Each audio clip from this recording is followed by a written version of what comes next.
Welcome to The Hats. The Hats is a weekly podcast hosted by licensed marriage and family therapist and author Melissa Dumaz and attorney and business owner Kerri Harper-Howie. Listen in for practical tips on how to keep your hats upright, how to handle life when one of your hats gets lopsided, and plenty of real-life solutions to help you balance the many hats you wear daily.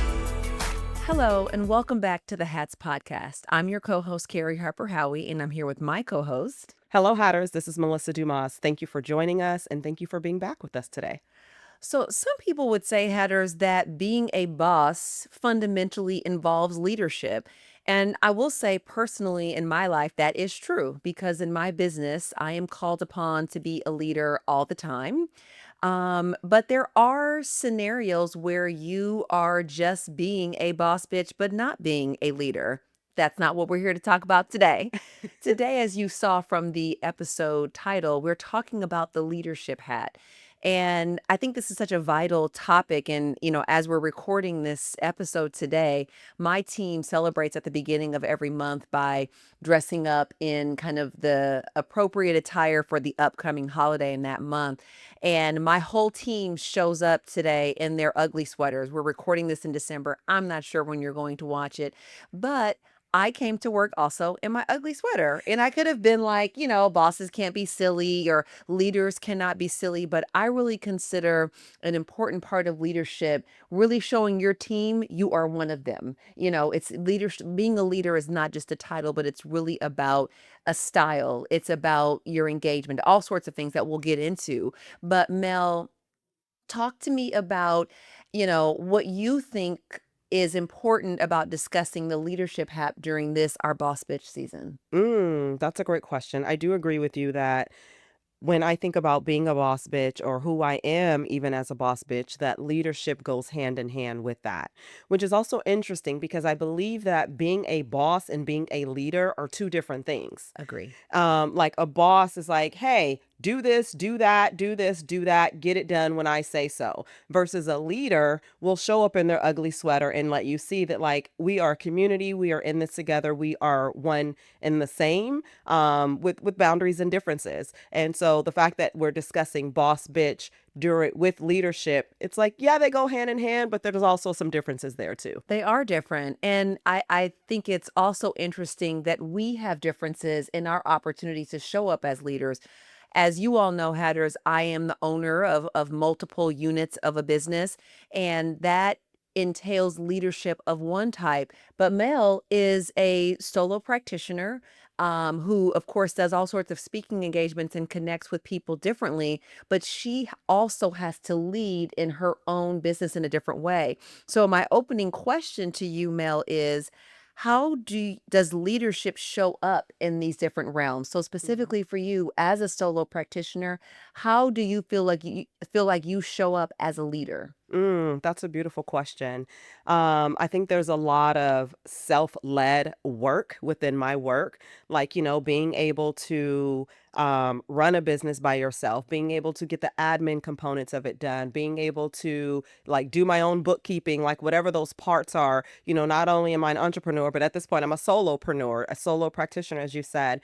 And so there's a lot of self-led parts of it. So I think that, just being a leader of my own self is important. And I think some of that also comes with being a firstborn daughter, being a first generational college student, first for so many things within my family. But if you're listening and you are a firstborn daughter, then you know how much like leadership goes with that, and that possibly leadership even started in your household. So that is one way. The other way that leadership shows up in my business is the way that I hold space for clients individually, the way that I hold space when I will do a speaking engagement or wellness events. Yes, I give clients an opportunity to come in and share as they please, but it is my responsibility to hold the boundaries, the safety, the peace within that space that I'm creating for them so that they feel comfortable to be able to discuss whatever it is that they want to discuss. I think that leadership also shows up for me in my own mind, body, and spirit. One thing that I teach my clients is how do we incorporate all of that. And the way that I show them is by doing it myself. And which also reminds me of parenting. You know, they say that like kids learn mostly by what we do and less by what we tell them or what we're yelling at them to do. A lot of But yelling. yes, but they will see us like, oh, eating healthy. Oh, like they will learn those family values based on how we live our lives. So that is another way that leadership shows up for me. And I think also just in the way that I carry myself. And for me, that's integrity, leading with integrity. That I'm not just this person that has this bio or that there's these accolades about me, that I am who I say I am, and not just because I say it, but because I also show it and I live it. Mel, I often think of you, and I was as you were talking, I was listening to you, but I also was thinking, is this true for other professions? But what I think of you as a therapist, you are truly leading your clients, your audience members on a journey. Yes. And Ooh, beautiful way to I say it. think that's Absolutely. so significant. You are a part of really guiding someone down this path of self-discovery, of emotional growth, of healing. And I think that's such a it's such I get chills actually as I'm saying it, but it's such a powerful position of leadership that you find yourself in. And I love that you ended your answer saying, how I show up because I live my life with integrity, because I live the values I believe in, because someone entrusted with that value, with that position of leadership in someone's life. It's so critically Right. important that you do so from a place of love, Absolutely. commitment, true expertise and experience and knowledge. So I love thinking of you in my head as a leader of journeys. I Ooh, I really love that. I am a leader of journeys. A new hat. a new hat, Or a new exactly. title of a hat. Yeah. And kind of as I think for me, so as I was thinking, is this true, for example, in my life as a lawyer? And I think lawyers and kind of service providers, you really often find yourself leading people down different paths. So of course, I as a lawyer am not leading you through self-discovery, but I may be leading you through really finding your way to your rights. You may have been discriminated against. I may be helping an employer say we didn't violate their rights. So it's, that leading people through that journey is a unique position of kind of a service provider of Hmm. sorts. So that is one, I think, important way that I have led.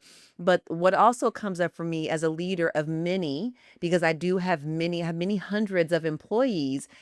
My first act of leadership was working in the restaurants, Mm, because hmm. I don't think you can lead people through through to down a successful path if you're leading many, if you don't know the path that they've taken. Right. And so as I've shared on previous episodes and as I share in my book, my first day of becoming an owner, that process was me working the fry station and doing a terrible job and sweating and not understanding how I was going to stand up for all these hours and not being able to keep up and experiencing that frustration firsthand. And then also feeling the success when I Mm, did it for several days. And I was like, oh, yeah, lunch rush, I got this. And so for me, a lot of what leadership looks like is modeling the behavior similar to you. And so people can know that I really did go on this path, but also making sure that I'm clear on the direction that I'm leading in. Because we have to have a vision. You may know Hatters, but my sister's my business partner. We have to set the vision and we have to set the strategy, and then we have to put people in places that can execute that vision and strategy. So that is a lot of what I do as I think as a leader of many. And I try to make sure that I always, similar to you, I do that with integrity. I try to do that with kindness. I do it because I love the opportunity that I have to be in this position. I love our brand. I love our people. So I definitely can say I do it from a place of love. I do it from a place of, I am very passionate about the things that we're able to do, about the fact that whether you like our food or not, we are truly feeding America. And I take a lot of pride in that. And I could go on and on about the quality of our food, but I won't. But I will say I do take pride in the food that we serve and the things that we do in the communities where we are. So I try to just make sure that I lead By example, again, with expertise, with insight and knowledge, and with the support to make sure that people I'm leading have the things that they need to do to be successful so we're all successful. Right, absolutely. And the lead with love piece, I mean, I can vouch for everything that you've said based on just seeing you as your friend, seeing you as your co-host. Um, but the lead with love piece, I think that you show up in that way outside of your profession as well. And one example that I've seen it within your profession, and I've mentioned this in a previous episode, Hatters, if you've listened already, is when one of your stores was having some concerns with somebody coming in there and being a menace.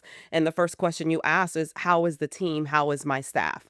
And that spoke volumes to me about your value of your people and loving your people. And it's not just about the business aspect for you, but it is also about the well-being of the people that work in your business. That's always the first question. How are the people? Hmm. And then after that, how's the restaurant? How are the customers? It's always our people first. I probably should say, maybe I should say customers, some would say, but it's always our people first.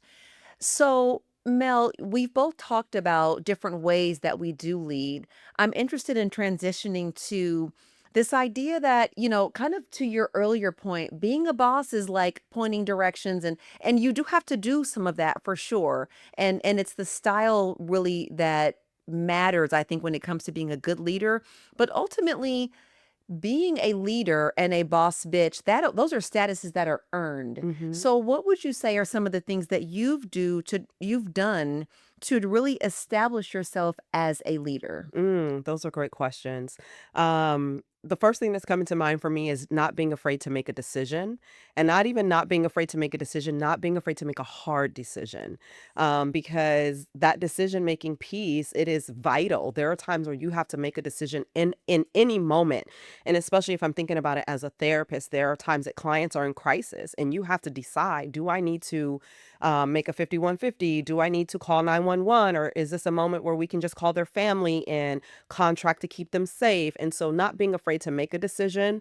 I think also, just as you've had the experience of working the fries, I've had the experience of being the client. And so, I know what it's like to be on the other side of that couch. So, me having this level of empathy is not just coming from a place that I've gained over the years or from all of the clients that I've seen or from my educational level, but it's because I've been in that seat and I know what it's like to be that introspective, to be that raw, that vulnerable with your own shit, and then share it with somebody else. That puts you in a position to be able to lead people in a way that someone who hasn't had that experience may not be able to do it. And not to say that they're not capable, but I think it comes with a level of empathy that you only get through experience, through living. The other thing that comes up for me in regards to establishing leadership has been the experience that I've had over the years. I have always been that person that's, oh, well, what's the club or the organization that I can be a part of? When I was in high school, I was the vice president of something called Knights and Ladies. It was a society for individuals that had a 3.0 or 3.5 GPA and higher. My husband and I, we joke with each other. As many of you know, we met in a club. We went to very different high schools. We didn't meet until we were in our early 20s. But when we talk about our high school years, he was the director of Spirit in his student government, and I was the director of Spirit in my student government. So we're responsible for That's a thing. that. Yes. Director of Spirit, who knew? Director of Spirit. I was responsible for pep rallies, for dances, for school dances, lunch dances, all of those things, like twin day, like, when you have those thematic days at school. So I was responsible for all of that, which is so wild for me because I don't remember being that like much of a social butterfly, but clearly I was. But those experience also led to help to sharpen and to build that leadership confidence. And then of course, as I've already mentioned, being, a firstborn, there are many times that my mom was like, all right, you got to go do this because I need to go over here. And she was a single mother and I had a younger sibling.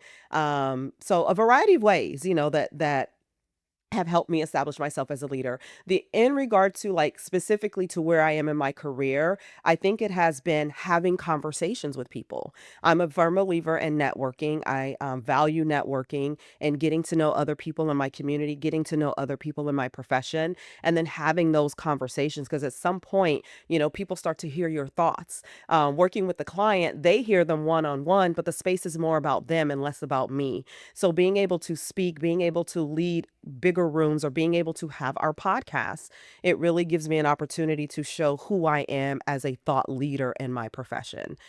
So that has been really helpful. And I think, excuse me, also, writing, whether that's being quoted in articles, whether that's writing my own book, those things, naturally people start to see who you are as a leader in that regard. And there's some level of respect that comes with that when when you can say like, yeah, I was quoted in by Fox or by ABC, by these other reputable companies or news outlets. So that's been really helpful. But what about you, Carrie? What do you think that you've done to establish yourself as a leader? I think going back to the director of spirit, which is hilarious. That Go team is go. hilarious.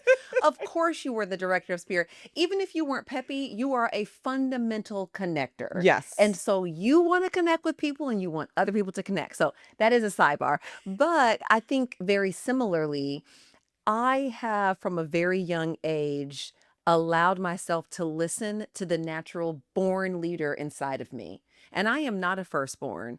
And You are but not, and but you also don't feel to me like a baby sister at right. all. Yeah, I don't know how that worked. It is in me. It It is. is fundamentally in me to lead, to drive, to motivate, to gather, to, lead the team, lead the charge. And I didn't even play sports either. But for me, so that looked like in high school, I was the student body president. Oh, duh. Right? And when I was in college, I graduated from college being the president of 4 different organizations, Wow. right? Like it's not, I cannot suppress this thing. I would Yes. like to. I would like to do less, but and as I get older, I'm able to choose my leadership opportunities, but I think one of the biggest things that I have done is allowed myself to lead, to not be afraid, because it can be intimidating. And I've been surprised at times when people have asked me to lead, and I'm like, what are you talking about? But, I find myself naturally in that position. And so I think you have to be willing to listen to that voice inside of you. And there will be some people for whom that leadership voice is not as loud as mine. But if it is there and either you're suppressing it or you're ignoring it, I would just say really try to listen to that voice and overcome some of the fear that can come with being a leader. I totally agree with you. I was kind of taking some notes, asking questions because you can't, I think the your ability to be a good leader is about understanding the circumstances, the situation, and the people that you are leading. So you have to be willing to ask questions to understand and to genuinely seek to understand. And I also have that natural curiosity that I think comes from, just my desire really to lead. And so once you ask those questions, it puts you in a better position, especially if you're very decisive, which I am very decisive. It puts you in a better position to make good decisions for yourself and for the people that you're leading. The other thing that I would say, that I think I have that has helped me establish myself as a leader is being willing to be vulnerable, because your capacity to show the people that you're leading that it's not just this top down, listen to me because, but it's, I am a human just like you, and I am willing to show you who I am so you can show me who you are, and then together we can accomplish this goal. And I think also very similarly, same thing for me. I finally, took the time and had the courage to write a book, even though, as I've said before, I'm like, who wants to read my book? I don't know. So that took some personal courage for me to sit down and do that. But, once you write a book, people are like, what? Like, how did you do that? And I'm like, I just sat down and wrote it, but there is something about, and frankly, I've, shared that I want to get more involved in a public speaking career. For me, having published a book was an important first step for me to start putting myself out there, because I do think your capacity to sit and coherently and cogently write on a topic in an area of your expertise. It is important. It's not necessary, it's not mandatory, but I do think that it shows people you've got capacity to really share and really demonstrate and teach and learn and explain. And that's a lot of what you're doing as a leader. Yeah. And I think also getting myself onto different panels and always saying yes to speaking opportunities, regardless of whether I think, what is this opportunity really going to be? I don't know, but here's an opportunity for me to show myself as an expert and who can, really articulate thoughts and ideas in response to written questions that have been given to you in advance and also answer on the spot. So those opportunities are some of the things that I've done, really capitalizing on those opportunities have are some of the things that I've done to really establish myself as a leader. Yeah, no, that's good. And I think the listening piece is so important because there are some times where we're leaders and more like bosses feel like, well, I'm the expert in the room. I know it all, and they're not willing to listen to the people or listen to their clients or listen to their customers. And so the listening piece is really important, but that also leads us to our next question, which is what are some of the most important characteristics of being a good leader? I think we've been naming some of them, but if we could spend some time just putting them together, what would that look like for you? Oh, there's so many. I did this at a recent conference. We did a word cloud on leadership, and it was interesting because there were some kind of, the more entries you have, the bigger the word is, but there were a lot of smaller things too. And so, I mean, for me, the first thing that comes up is integrity. You have to have and lead with integrity. So, I have integrity in my personal life, sure, but I have to also come to the spaces where I'm leading and say that I'm going to do something and then actually do it and behave in a way that I'm expecting other people to act. If you cannot be trusted as a person of your word who is going to actually live the things that they're saying, you've already lost. You cannot lead people who don't believe that you have integrity. So that's the first thing. And I get, that's pretty much an internal thing. And that is something that you show, I think, primarily through your actions, right? The other thing that I think is so important is you've already said it, Mel, is being decisive. And sometimes that decision requires very immediate, response. You've got to, in this moment, you've got to make a decision right now. Other times you have the luxury of time. And so you really are able to research and dig and make the best decision. One of the things that my sister loves to say that we crack up about is she's like, let's discuss live. Because sometimes you don't want to make that decision via text Mm, or via email. Sometimes it requires a conversation. Sometimes it requires an in-person conversation because yes. even over the phone, you can't see facial expressions and all that stuff. So I really think that decisiveness is also important. The other thing that I think is, I'll say the third thing that I think is important is confidence, because oftentimes as leaders, we don't necessarily know the answer to the question. We don't necessarily know or feel strong in our decision that we have to make, but you've got to convince people that you are confident in the things that you're leading them to do. It's, classic fake it till you make it sometimes. And sometimes you walk in like, I know exactly what it is. I'm fully confident in what I'm saying, what I'm directing, what I'm leading, but you've got to be able to bridge the delta between those two with an appearance of confidence. And that's not lying, that's not being fraudulent. So that's not like leading people down the path and you're just like, I have no idea. You want your confidence to come from a real place within, but it also has to be exuded in an outward way because that confidence also keeps people calm in moments of panic. That confidence gives people permission to buy in to what you're saying. And that confidence truly helps you achieve the goals that you've set for yourself and your team. So those are kind of the three. And I guess I'll still one more, being a good listener. Yes. It is key. You cannot lead people if you're not listening to them and you don't understand what it is. And especially in moments where you're not meeting your goals, because as a leader, there's going to be moments where you're not meeting your goals. And so in order for you to figure out, okay, We've tried options A through N. Okay, what is O going to be? Because there's always another way of doing it. And if you as the leader are not coming up with the solutions, you've got to be willing and able to listen and really understand. So I think Right. those would be kind of maybe my top four. I could probably go on and on, And but I feel like we could, I don't want to absolutely. steal it. No, you're good. No, those are great. And based off of your answers alone, I think that some people would hear it. Some people that are open would hear it and be like, "Ooh, I need to vote better next time." Because those characteristics we don't always see in our political leadership roles, which, is really disheartening.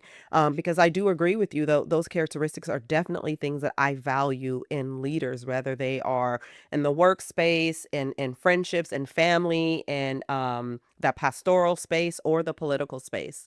What I will add to the beautiful list that you shared, Carrie, is I think having some emotional intelligence is Mhm. important. And of course, Yes. the therapist would say that. But I'm more so thinking about when you have to make decisions as a leader. One, for me, it's okay to involve your emotions. But when you're involving your emotions, we want emotions that not emotions that go unchecked. We want emotions that have been checked because to make a decision in the moment, we don't want that decision to be out of fear. We don't want that decision to be out of anger, out of spite, out of trying to get back at somebody. What's the word I'm looking for?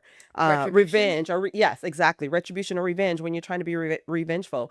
But when you have some emotional intelligence, you're able to check in with yourself and know, like, wait a minute, is this about me?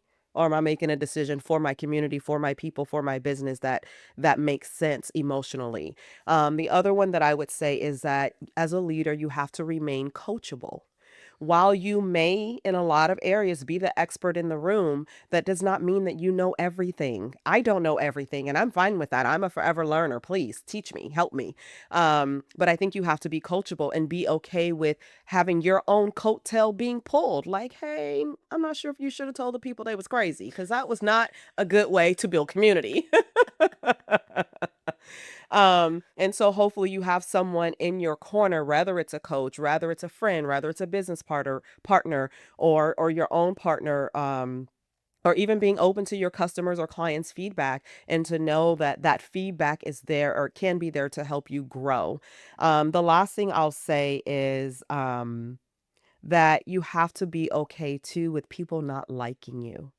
My mother-in-law, my husband has a really good friend named Juwan, and Juwan speaks a lot about how when he first went into politics, my mother-in-law, rest her soul, made a statement to him and said, and we've all heard this statement before. If you listen to Bob Marley, you've heard it, that you can please some of the people some of the time, but you can't please all the people all the time. And that is the reality too. Even the most amazing leaders are not going to be able to please all of the people all the time. And that's okay. And we have to be okay with either not being liked or with some of our decision making not being agreed with. That is so true. And you have to, even in that, 'cause that typically comes up when you're making some of those hard decisions that you talked about earlier.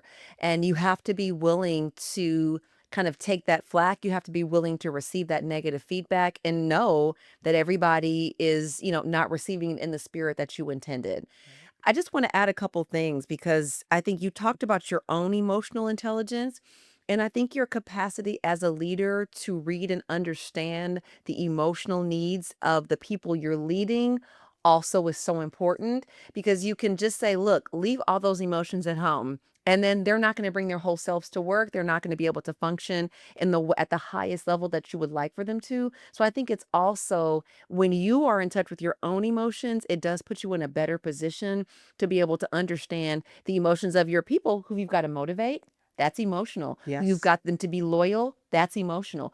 All those things. It's really about your knowing yourself and being willing and taking the time to learn the emotional quotient, your EQ of the people that you're working with.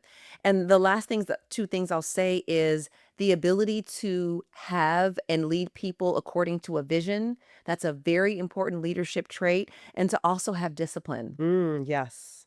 You've got to be able to recognize as a leader that you're not going to be able to do 100% of the things that you are trying to do all the time. And you also, I would caution against expecting your people to do that. You really, in my world in particular, there are so many metrics that we look at: sales, guest counts, customer satisfaction, speed in drive through, speed inside, food cost. There's so many metrics, right? We're running a business. We ultimately have to have profitable businesses that can grow and expand.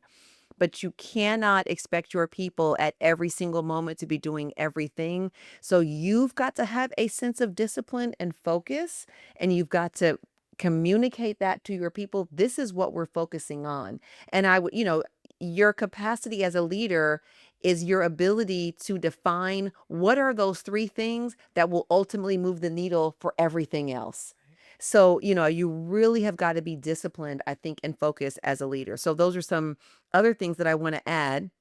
I'll add to that, and I'll say this, and this is something I debated sharing in the three that I shared, was to remain human. And Mm. I think that when we talk about like emotional intelligence and not just being aware of your own emotions, but also the emotions of the people that you're leading and or people that you're serving, that's what makes us different from robots. Mm. Is, being able to remain human, and not just you remain human, but treating your team, your staff as humans. And that is one of the things that I talk a lot, about my clients who are busy, ambitious, on the go, highly achievable. It's like, are you a robot or human? Which one are you operating as? Or even when I do corporate wellness events, like how can we treat your team more human and less like robots? But being in tune with those emotions is a way that we're able to do that. Oh man, I wish that I don't ever debate that being on your list, because that humanity and our capacity to regard people and their fundamental humanity is so, that I think is what's so missing in much of our politics today, which I think is Mm, so unfortunate. hmm. But you, in your arena of leadership, can be different. And you can decide, no matter the person, no matter the customer, no matter what they look like, no matter their status, I am going to treat this person like the human that they are. I Absolutely. am so, so glad you said that. So, we at this point, Mel, would both consider ourselves pretty much boss bitch leaders. Hey. We have achieved that status. But there are some people, of course, many of our hatters will be entering or transitioning into their first leadership position. So, what advice do you have those people who are at the beginning of this leadership journey? Mm. I'm going to tell you something that a mentor told me years ago. He was one of my favorite mentors. May he rest well. And he was a white man. And I take heed to his statement. He said, if anyone approaches you in the workspace and asks you to do something, he was like, even me, and you don't know how to do it, say yes and figure it out later. And the reason that I take heed to that, because there's also, I later learned in life that if you can do something with the confidence of a mediocre white man, then you have all the confidence that you need. And so when I connected the two, I was like, oh, well, if my white male mentor told me to say yes to the thing that I don't even know how to do, but I can go home and figure it out, then to say yes to it. And so that would be my first tip is if this is something you've been wanting, desiring, if it's been a goal of yours, say yes. Say yes to the opportunity would be the first place. While you are waiting for the opportunity, that just because you haven't been named the leader or placed in the position as a leader, whatever position you're in, do it well. Just like, I don't know if careers still do this. Well, I guess there's a version of it starting with the fry station.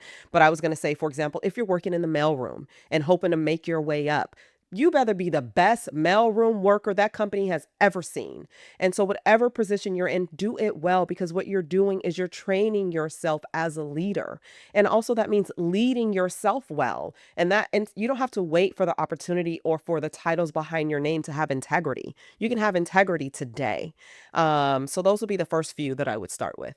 Yeah, I think those are both really good ones. And I just want to pause for a moment on the white man mentors, okay? Because I can say with 100% certainty some of the best lawyers that I worked with were white men who took an interest in me and were really wonderful leaders and mentors to me as well. So I don't want anybody to ever say we've ever hated on this show on white men. Absolutely not. As you said, there are some mediocre ones out there. There are mediocre as everybody out Yes. there. So, you know, and that's one of the things that I would say is if you're in the beginnings of your leadership journey, take some time to reflect back on leaders you've had in the past and take the best of those who have led you well and add that to your leadership repertoire. And for those who you're like, I would never want to work for that person ever again, they were a terrible leader, identify specifically what it was about that person's leadership style and say I'm not going to do that, and really stick with it, because I really think you can learn from your past and you can use that to fuel your leadership journey, and it will give you a little bit of confidence because you'll go in saying, well, these are the three things I am going to do and that I'm not going to do, and then you get there and you're like, oh, okay, I need to flex this way, I need to rethink that, and you're like, you know what, that thing that person that I didn't like, I need that in this job, but I've been exposed to it and now I know how to maybe use it in a different way. Right. How to finesse it. How to finesse it, exactly. And I think you kind of said this, Mel, but I think, courage, because when you're going into your first leadership position, probably if you're anything like me, the first thing you're thinking about is how do I not fail? And to get yourself over the clip fear of failure, you've got to have some courage. You've also got to decide, I'm going to fail and that's okay. You've got to decide whatever the failure is that I experience, I am one, not going to hide it because I have integrity, Yes. right? And I'm willing to be accountable, but I'm also going to learn from it. And it doesn't mean that I was not designed and intended for this leadership position. Don't let failures make you think you don't deserve to be there, because everybody fails. And some of the biggest accomplishments have come out of previous failures. So I would say those are probably my two things. Make sure that you use previous experience, and really, as you're launching into your leadership journey, really take time to reflect on the kind of leader you want to be. And Mel and I have given what we think are some important traits. What are your important traits? That's what you can do. You can use your previous experience to help you come up with that list. And then also to make sure, be courageous, which is not always easy, but it is going to be key to your path to your current leadership position and what I'm sure will be your next. Right. Absolutely. I agree. And when you talked about being courageous, when you talked about learning from your failures, I'm of the mindset that it's only a failure if you don't learn. It is not a traditional failure or a failure at all if you have learned, if you're like, you know what, oof, I learned from that and I'm going to take these lessons and this is how I'm going to do it differently, or this is what I'm going to change or incorporate into the next situation. Then it wasn't a fail, it was a lesson learned, which is extremely important. And the other thing I'll add to that in regards to like the fear that you may feel or allowing yourself to be courageous is to allow your inner coach to be louder than your inner critic. I think that that's really important too, because sometimes we can feel that we can be afraid and all while talking negatively to ourselves. Like, girl, I don't even know why you got this position. You are no good. And, all that like bullying that's happening on the inside, being able to get a hold of that, manage it, and to know that those are lies, and to work from a place where your inner coach is louder than your inner critic. Yeah, go ahead. One other thing I wanted to add is if you are new in a position of leadership, the other thing you might encounter is leading people who have more tenure in the company or in their roles. And that also can be intimidating. You might be leading people who are older than you. That also can be intimidating because they're like, who is this little young girl coming up in here thinking she can tell me what to do? Mhm. Right. And so you also want to be mindful of their experience is your asset. And how do you use that so that everybody on the team benefits? Establish yourself as the leader, right, in appropriate and humane and fair ways. I'm here to learn, I'm here to support, I'm here to lead.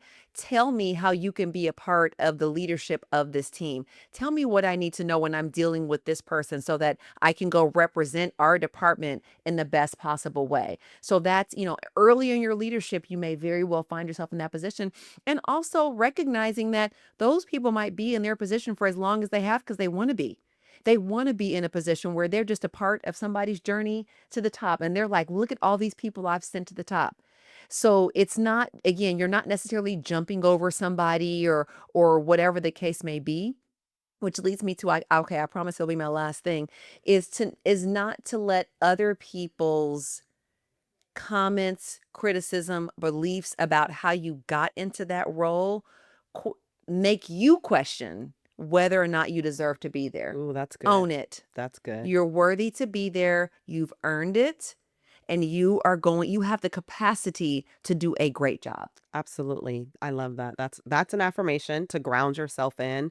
What I will add to that is if you don't feel qualified or equipped, don't be afraid to go home and do your own homework, your own research, take a course. In addition to that, if you work in a position where you have human resources, then there may be some resources that HR can assist you with.